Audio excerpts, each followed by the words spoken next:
England ವಿರುದ್ಧ ಭರ್ಜರಿ ಶತಕ ಸಿಡಿಸಿದ ಕನ್ನಡಿಗ ಕೆಎಲ್ ರಾಹುಲ್. ಇತ್ತೀಚೆಗೆ ಮುಕ್ತಾಯಗೊಂಡ ಇಂಡಿಯನ್ ಪ್ರೀಮಿಯರ್ ಲೀಗ್ನಲ್ಲಿ ಐಪಿಎಲ್ ಡೆಲ್ಲಿ ಕ್ಯಾಪಿಟಲ್ ಡಿಸಿ ಪರ ಭರ್ಜರಿ ಬ್ಯಾಟಿಂಗ್ ಮಾಡಿದ ಕನ್ನಡಿಗ ಕೆಎಲ್ ರಾಹುಲ್ ತಮ್ಮ ಫಾರ್ಮ್ ಅನ್ನು ಮುಂದುವರೆಸಿದ್ದಾರೆ. ಸದ್ಯ ಐಪಿಎಲ್ ಬಳಿಕ ನೇರವಾಗಿ ಇಂಗ್ಲೆಂಡ್ ಪ್ರಯಾಣ ಬೆಳೆಸಿದ ರಾಹುಲ್ ಇಂಗ್ಲೆಂಡ್ ಲಯನ್ಸ್ ವಿರುದ್ಧದ ಎರಡನೇ ಅನೌಪಚಾರಿಕ ಟೆಸ್ಟ್ ಪಂದ್ಯದಲ್ಲಿ ಭಾರತ ಎ ಪರವಾಗಿ ಅಮೋಘ ಶತಕ ಸಿಡಿಸಿ ಮಿಂಚಿದ್ದಾರೆ.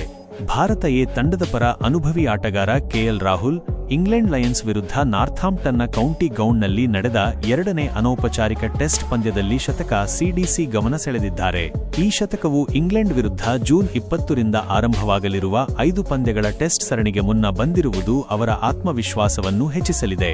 ಈ ಪಂದ್ಯದಲ್ಲಿ ರಾಹುಲ್ 151 ಎಸೆತಗಳಲ್ಲಿ 13 ಬೌಂಡರಿಗಳು ಮತ್ತು 1 ಸಿಕ್ಸರ್ನೊಂದಿಗೆ ಶತಕ ಪೂರೈಸಿದರು.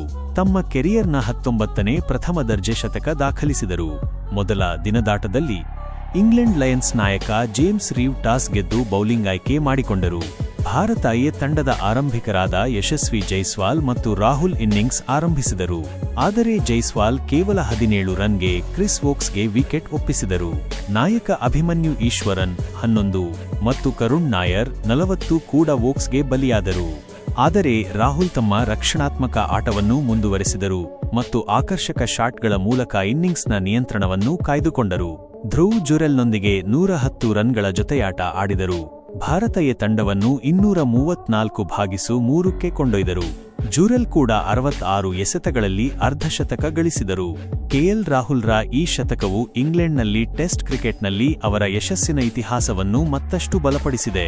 58 ಟೆಸ್ಟ್ ಪಂದ್ಯಗಳಲ್ಲಿ 33.57 ಸರಾಸರಿಯಲ್ಲಿ 3257 ರನ್ ಗಳಿಸಿರುವ ರಾಹುಲ್ ಇಂಗ್ಲೆಂಡ್ನಲ್ಲಿ 9 ಟೆಸ್ಟ್ಗಳಲ್ಲಿ 34.11 ಸರಾಸರಿಯಲ್ಲಿ 614 ರನ್ ಗಳಿಸಿದ್ದಾರೆ.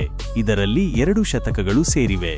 ರೋಹಿತ್ ಶರ್ಮಾ ಮತ್ತು ವಿರಾಟ್ ಕೊಹ್ಲಿ ಅವರ ಟೆಸ್ಟ್ ನಿವೃತ್ತಿಯ ನಂತರ ರಾಹುಲ್ ಭಾರತ ತಂಡದ ಹಿರಿಯ ಬ್ಯಾಟ್ಸ್ಮನ್ ಆಗಿದ್ದಾರೆ.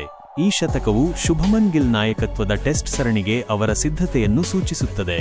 2025ರ ಐಪಿಎಲ್ನಲ್ಲಿ ದೆಹಲಿ ಕ್ಯಾಪಿಟಲ್ಸ್ಗಾಗಿ ರಾಹುಲ್ ಉತ್ತಮ ಪ್ರದರ್ಶನ ನೀಡಿದ್ದರು, ಆದರೆ ತಂಡ ಫೈನಲ್ಗೆ ತಲುಪಲಿಲ್ಲ. ಇದರಿಂದ ಅವರಿಗೆ ಇಂಗ್ಲೆಂಡ್ಗೆ ಮುಂಚಿತವಾಗಿ ತೆರಳಿ ರೆಡ್ ಬಾಲ್ ಕ್ರಿಕೆಟ್ಗೆ ಸಿದ್ಧತೆ ನಡೆಸಲು ಅವಕಾಶ ಸಿಕ್ಕಿತು. ಈ ಪಂದ್ಯದಲ್ಲಿ ಅವರ ಶತಕವು ಭಾರತ ತಂಡದ ಆರಂಭಿಕ ಸ್ಥಾನಕ್ಕೆ ಅವರನ್ನು ಮತ್ತಷ್ಟು ಬಲಪಡಿಸಿದೆ.